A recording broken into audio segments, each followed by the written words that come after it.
मेरे दामाद रोहित ने अपनी सारी घर की जायदाद और फैक्ट्री मेरी बेटी रूपाली के नाम कर दी थी। वह मेरी बेटी से इतना प्यार करता था कि इसकी इजाज़त के बगैर कोई काम ना करता।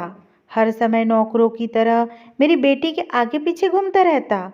मगर मेरी बेटी उसके साथ खुश नहीं थी। वह रोज़ मुझे फ़ोन करके कहती, माँ मुझे अपने पति से तलाक चाहिए। मुझे यह पैसा गाड़ी बंगला कुछ नहीं चाहिए। अगर मेरे पति से तलाक नहीं हुआ तो मैं मर जाऊंगी। भगवान के लिए मेरी तलाक करवा दो। एक रोज रात के 3 बजे मेरे दामाद ने मुझे बुला लिया।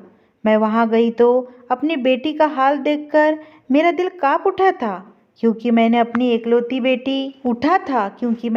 इकलौती बेटी रूपाली के लिए कैसा फैसला किया था, जो उसके लिए बहुत ही मुश्किलों भरा साबित हुआ था। इस भरी दुनिया में मेरी बेटी रूपाली के अलावा मेरा कोई ना था। पति के मरते ही सब रिश्तेदारों ने मुंह फेर लिया था। तब से मैंने अपनी बेटी को अकेले ही पाल पोस कर बड़ा किया था, और आज वह 21 साल की हो चुकी है। हम दोनों एक दूसरे का सहारा है, एक दूसरे को देखकर जीते हैं। मेरी बेटी को भगवान ने खूबसूरती दिल खोलकर दी है। आवाज़ ऐसी मीठी है कि कोई एक बार सुन ले तो दोबारा सुनने की इच्छा जरूर रखेगा। अपने कॉलेज में मेरी बेटी अपनी आवाज़ का जादू बिखेर चुकी है। सुनने वाला उसकी आवाज़ में मदहोश हो जाता है। हम अपने गरीबी में ही खुश थे। मैं एक फैक्ट्री में काम करती हूँ और इतना पैसा आ जाता है कि हम दोनों माँ बेटी आराम से अपनी ज़िंदगी बसर कर रहे थे। लेकिन फिर मेरी और मेरी बेटी की ज़िंदगी में रोहित नाम का लड़का आया, जिसने हमारी ज़िंदगी को उलट पलट करके रख दिया। वह मेरी बेटी की सुरीली आवाज़ पर मर मिटा था और हमारे घर का पता तलाश करता हुआ हमारे घर तक आ पहुंचा था, और उसने मेरी बेटी के साथ शादी करने का प्रपोजल रखा। मैं तो दंग रह गई थी, क्योंकि वह तो बहुत बड़ा बिजनेसमैन था। हम जैसे गरीब लोगों से क्यों रिश्ता जोड़ना चाहता था। रोहित कहने लगा कि रूपाली की आवाज़ ने मुझे अपने जादू में जकड़ लिया है। मैं शादी करना चाहता हूँ, उसे हमेशा अपने पास रखना चाहता हूँ, अपनी ज़िंदगी भर उसकी मीठी आवाज़ सुनना चाहता हूँ। मैं अजीब दो राहें पर आकर खड़ी हो गई थी। दिल कह रहा था कि रूपाली की शादी रोहित के साथ कर दूँ।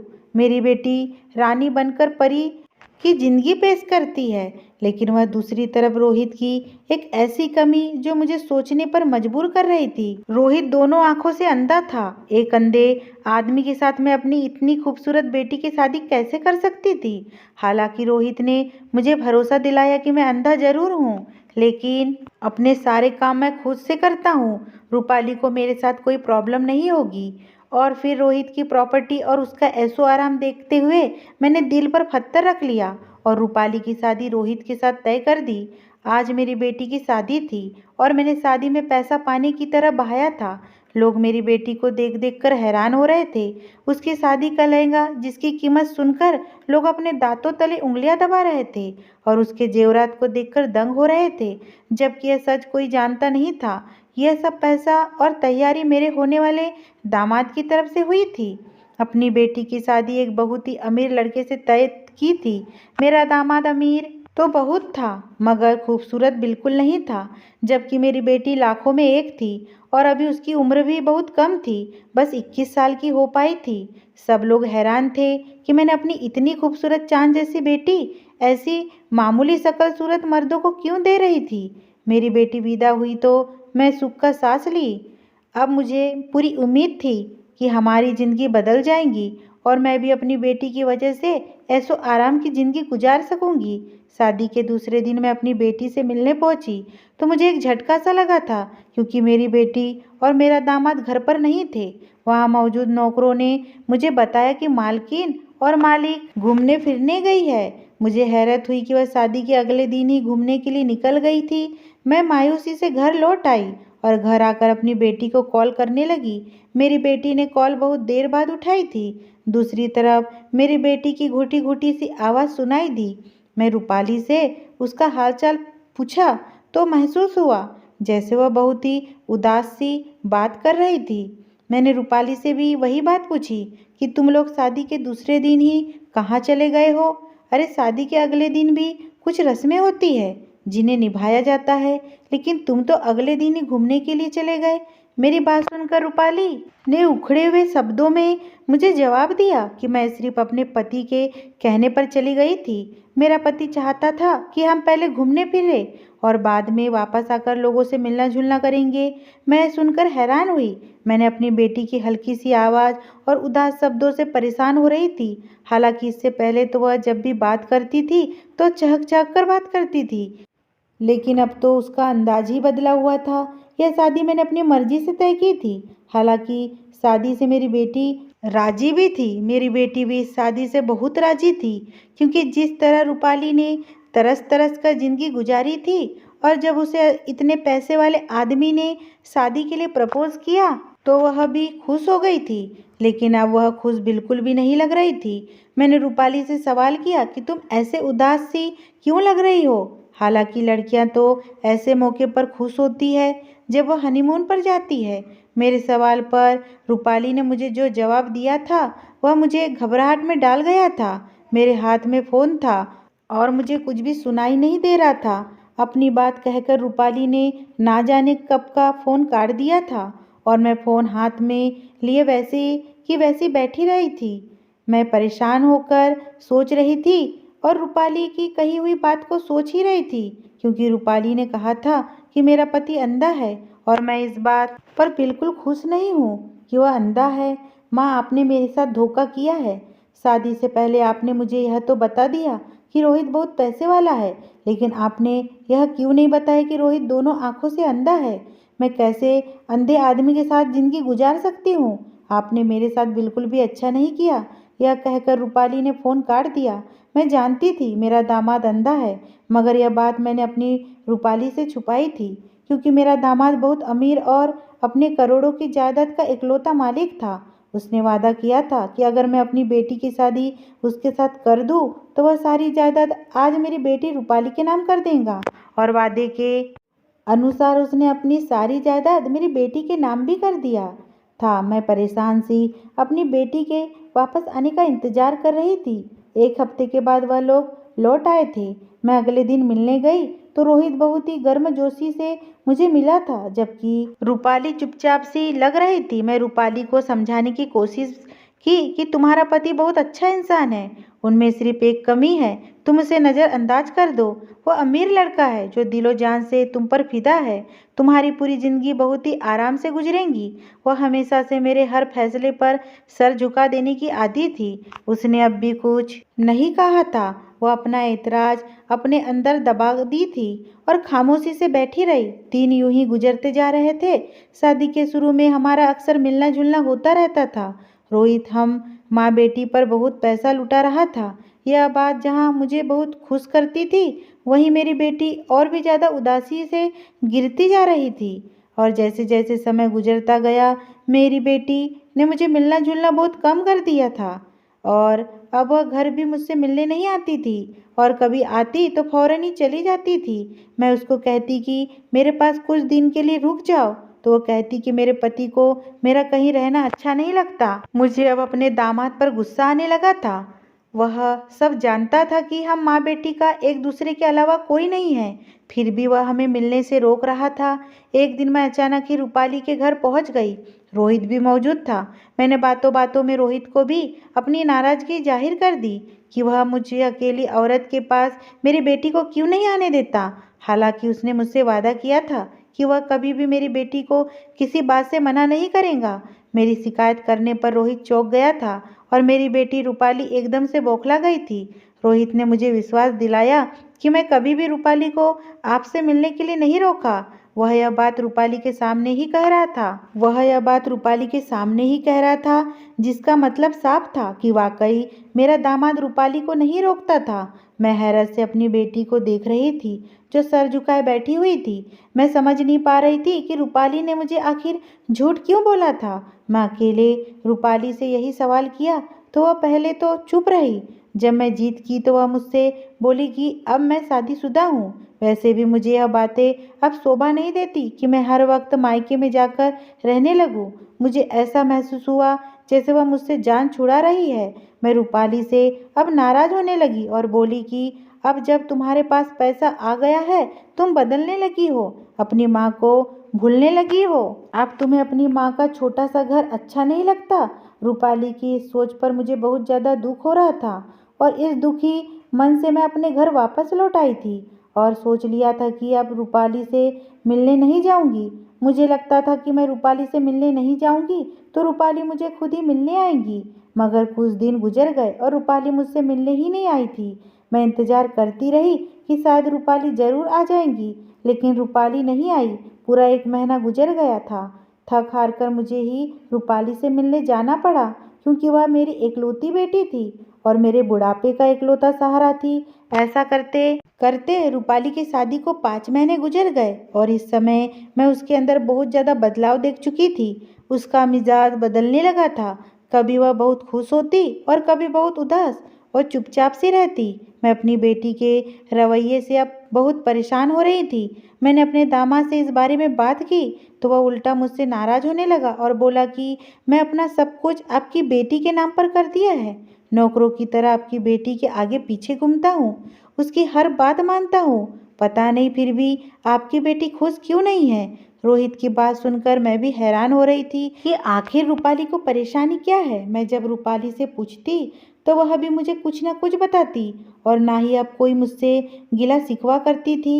थक कर मैं सोचा कि मैं अपनी बेटी और दामाद के साथ उनके घर जाकर कुछ दिन रह लूं और जायजा लूं कि आखिर गलती किसकी है, मेरी बेटी की या फिर मेरे दामाद की। जब मैं इस बात की इजाज़त रोहित से ली तो रोहित ने मुझे इजाज़त दे दी। अगर मेरी बेटी मेरे साथ रहने का सुनकर हैरान हो गई थी और मुझे ना आने की कोशिश करने लगी, लेकिन मैं नहीं मानी। मैं जीत पर आ गई थी कि मैं कुछ दिन तुम लोगों के साथ ज़रूर रहूंगी। मैं कुछ दिन के लिए अपनी बेटी के घर रहने आ गई। वह दोनों देखने में बिल्कुल ठीक थे। मुझे वहाँ दूसरा दिन था।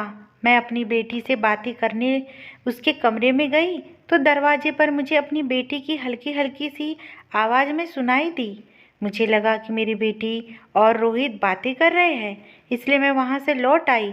मगर कुछ ही देर बाद रोहित घर आया तो मैं हैरान रह गई और उससे नरमी से समझाने लगी कि उसके पास जब उसकी आंखें नहीं है तो क्यों इस तरह बाहर आता जाता है, क्यों रहता है। मेरी बात पर उसने जो जवाब दिया वह मैं हैरान रह गई थी।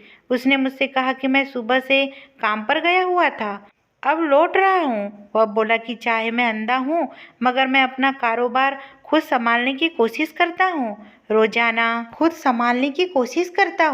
रोजाना काम पर जाता हूँ।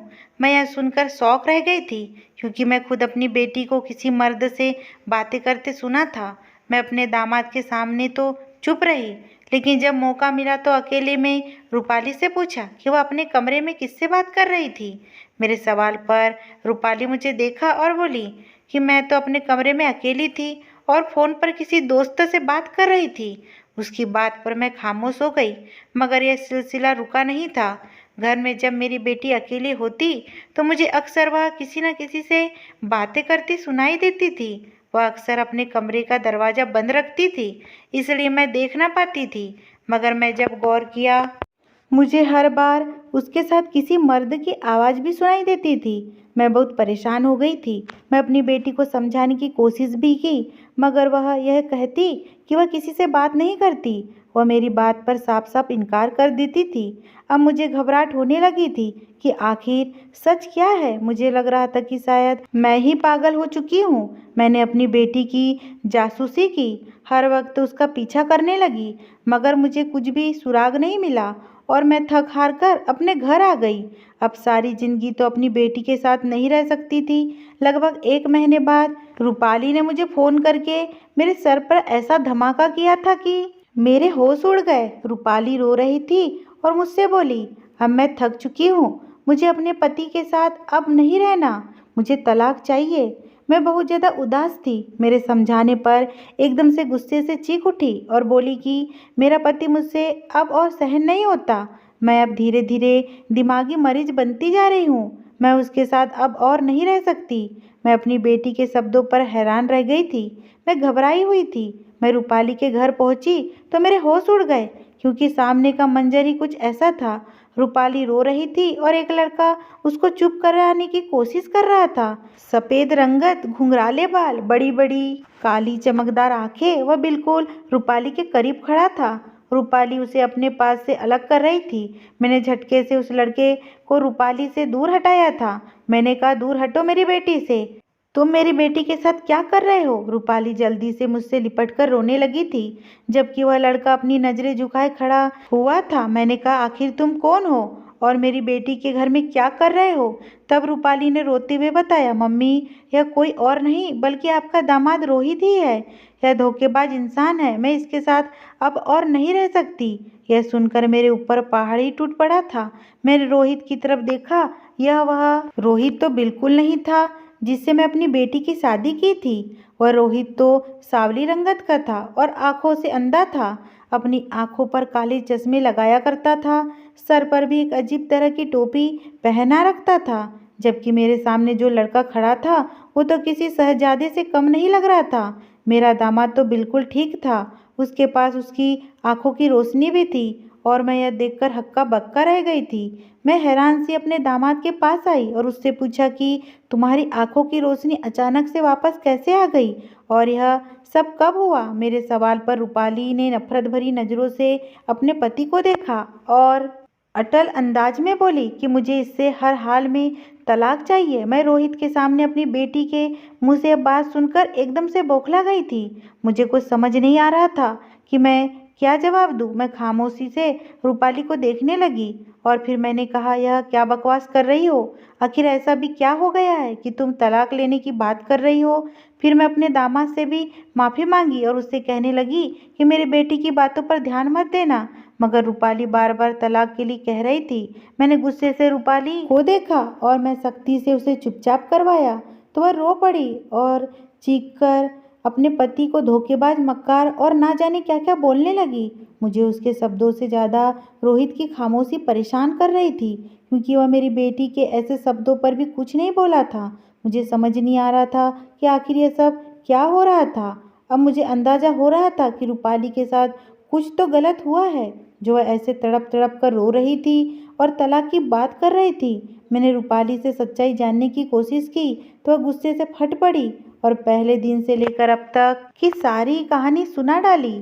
उसके खुलासे ने मुझे जी जान से हिलाकर रख दिया था। मैंने फटी फटी आंखों से अपने दामाद को देखा तो उसका सर झुक गया था। उसने मुझे रोते हुए बताया कि मैं विदा होकर आई तो आलीशान महल जैसा घर रोशनी और फूलों से पूरा सजा हुआ था और मैं अपने स्वागत पर बहुत खुश थी। मैं आंखों में ढेर सारे सपने सजाए कमरे में बैठी अपने पति का इंतजार करने लगी। मैं इतनी खूबसूरत लग रही थी कि हर देखने वाले ने मेरी तारीफ की थी। मुझे विश्वास था कि मैं अपने पति के दिल में घर कर लूँगी, मगर जब रोहित आया तो वह खामोशी से मेरे सामने बैठ गया। मैं घूंघट डाले बैठी थी, इंतजार में थी कि वह मेरा घूंघट हटाएगा और मेरी तारीफ करने लगेगा। मगर जब उसने ऐसा नहीं किया तो मैं सर उठाकर उसे देखा और उसे देखकर मुझे झटका लगा था, क्योंकि वह तो मेरे बजाय दूसरी तरफ देख रहा था। मैं हैरान रह गई। मैं झिझक कर अपने पति को आवाज़ लगाई तो वह मेरी बात पर चौंका था, लेकिन बोला कुछ नहीं था, अभी दूसरी तरफ ही देख रहा था। अपने पति की इस लापरवाही से मेरा दिल टूट गया था। मैंने मायूसी से सर झुका दिया और इससे पहले कि मैं उठकर जाती, रोहित ने अजीब सी बात कह दी, जिसे सुनकर मैं बुरी तरह से हैरान होकर उसे देखने लगी। वह मुझे देखे बिना पूछ रहा था, तुम यकीनन खूबसूरत लग रही हो, काश मैं भी तुम्हें देख सकता। मैं हैरत से रोहित को देखी। मैंने कहा, मैं तुम्हारे सामने बैठी हूँ, तुम मुझ पर पूरा हक रखते हो, तो फिर तुम मुझे आखिर क्यों नहीं देख सकते? मेरे सवाल पर उसने उदासी से मुझे जो कुछ बताया, मेरे होश उड़ गए थे। मैं अपनी माँ के धोखे पर हक्का बक्का बैठी हुई थी। मेरी माँ ने मेरे साथ इतना बड़ा धोखा किया था।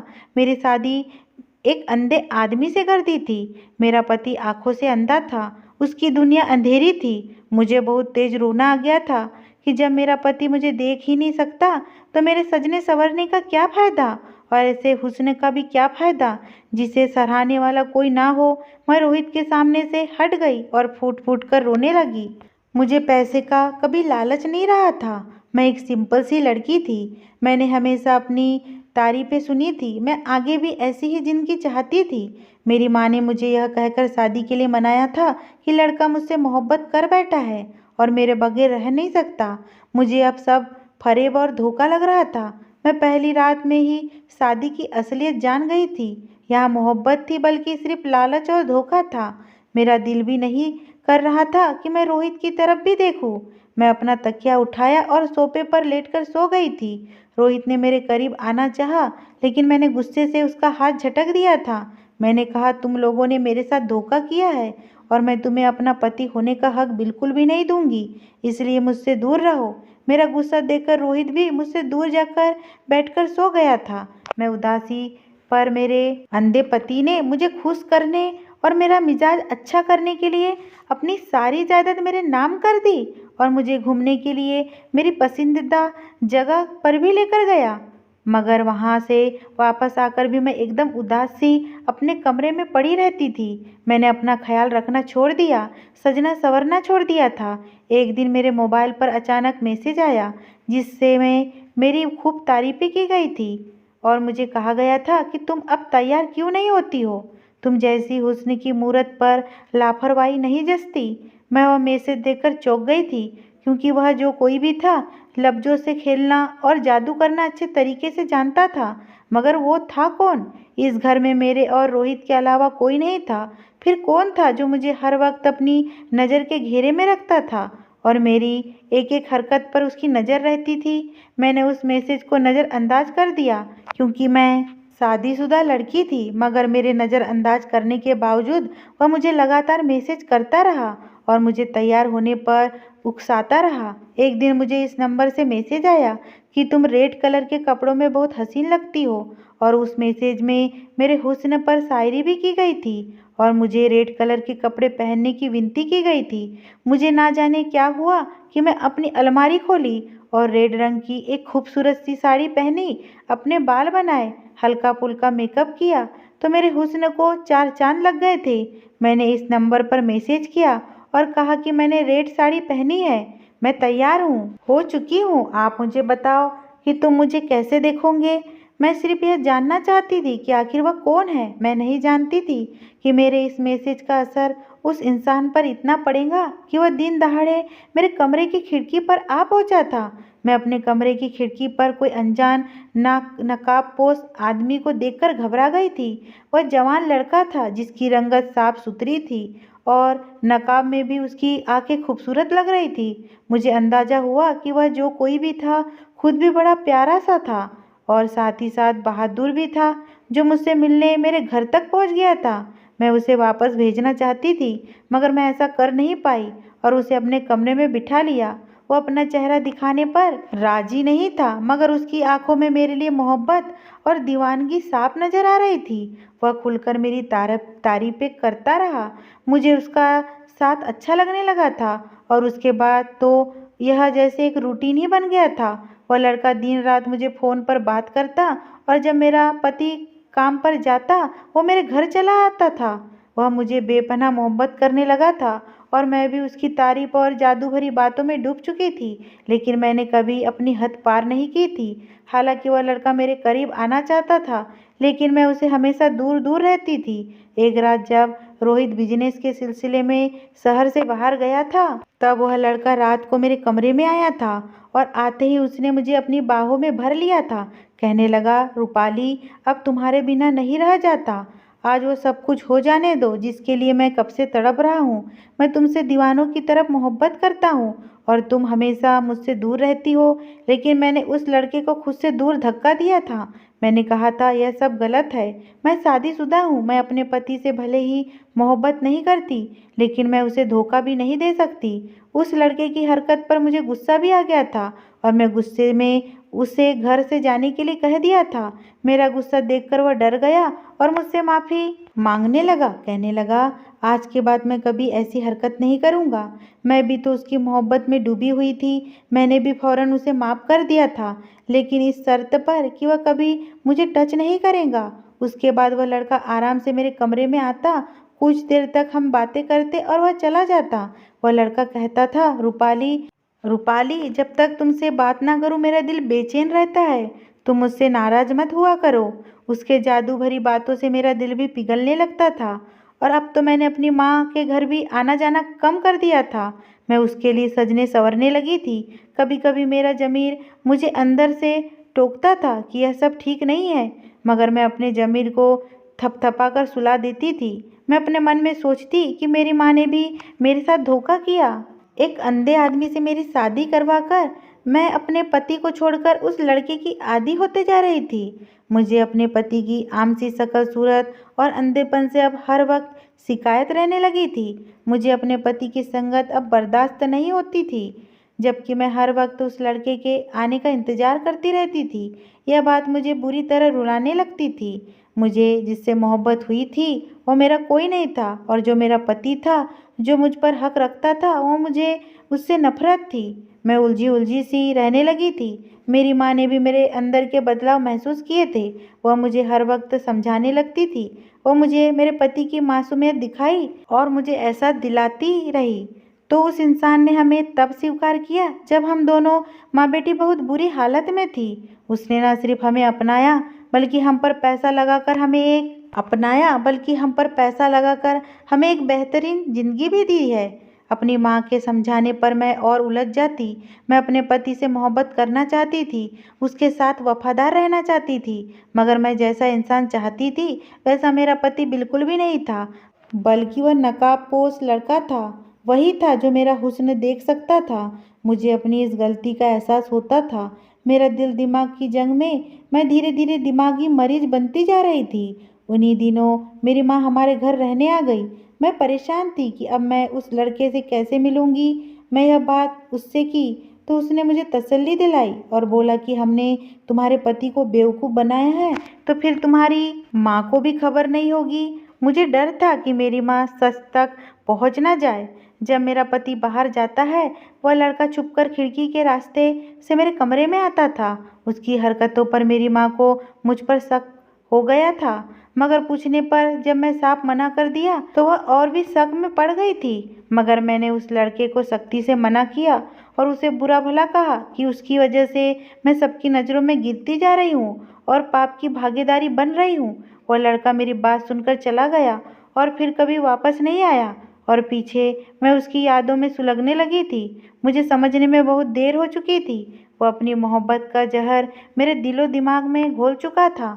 एक दिन मैं सर दर्द की गोलियां तलाश कर रही थी कि मुझे अपने पति की अलमारी से कुछ सामान मिला। जब मैंने वह सामान उठाया तो मेरी आंखों के आगे अंधेरा छा गया था, क्योंकि वह सारा सामान वही था जो वह नकाब वाला लड़का इस्तेमाल करता था। मुझे लगा मेरे पति ने उसे मरवा दिया है। मैं तड़प तड़प कर रोई थी और अपने पति से उस लड़के के बारे में सवाल करने लगी। मैंने उस दिन रोहित से साफ कह दिया कि मुझे उससे मोहब्बत है। मैं उसके बिना मर जाऊंगी। मैं तुम्हारे साथ नहीं रहना चाहती। मुझे तलाक दे दो। मेरी हालत दीवानों जैसी हो गई थी। मेरे दिल में कहीं न कहीं यह बात बैठ गई थी कि रोहित ने उस लड़के को जान से मरवा दिया है, और यह बात मेरे लिए बहुत बड़ा सदमा साबित हुई थी। मैं पागलों की तरह चीखती चिल्लाती रही थी और मेरी यह हालत देखकर रोहित मुझे संभालने लगा। और तब उसने मुझे बताया कि वह लड़का कोई और नहीं बल्कि मैं खुद ही था। मैं अपना हुलिया बदलकर तुम्हारे साथ रह रहा था और अपनी असल रूप में छुपकर तुमसे मिलने आता था। इतनी बात कर मेरी बेटी रोने लगी थी और मैं अपने दामाद को देख रही थी, जो बाकी बहुत ही खूबसूरत लड़का था।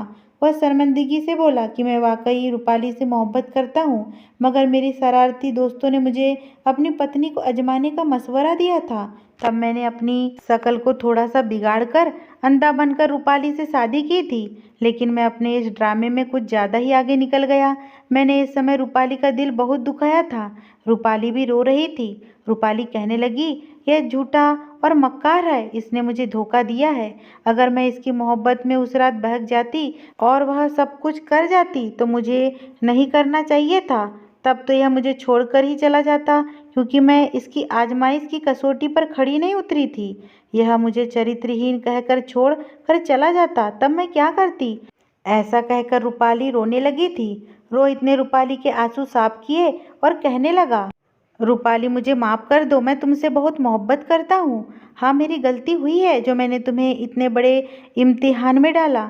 रोहित का स्पर्श पाकर रूपाली तड़प उठी थी और उसके सीने से लग गई। और तड़प तड़प कर रो पड़ी। कहने लगी, रोहित तुमने मुझे बहुत सताया है, तुम्हारी मोहब्बत में मैं बहुत तड़पी हूँ। वह मेरी बेटी से माफ़ी मांगने लगा। फिर मेरे समझाने पर मेरी बेटी ने उसे माफ़ कर दिया। रूपाली अभी रोहित के सीने से लगी खड़ी थी। मुझे अब वहाँ पर खड़ा होना सही नहीं लगा और मैं उन दोनों को अकेला छोड़कर अपने घर वापस आ गई और आज वह दोनों अपनी खुशहाल ज़िंदगी गुजार रहे हैं। अगर ये स्टोरी आपको पसंद आई हो दोस्तों और चैनल पे नए हो तो प्लीज़ मेरे चैनल को सब्सक्राइब करना बिल्कुल ना भूलें।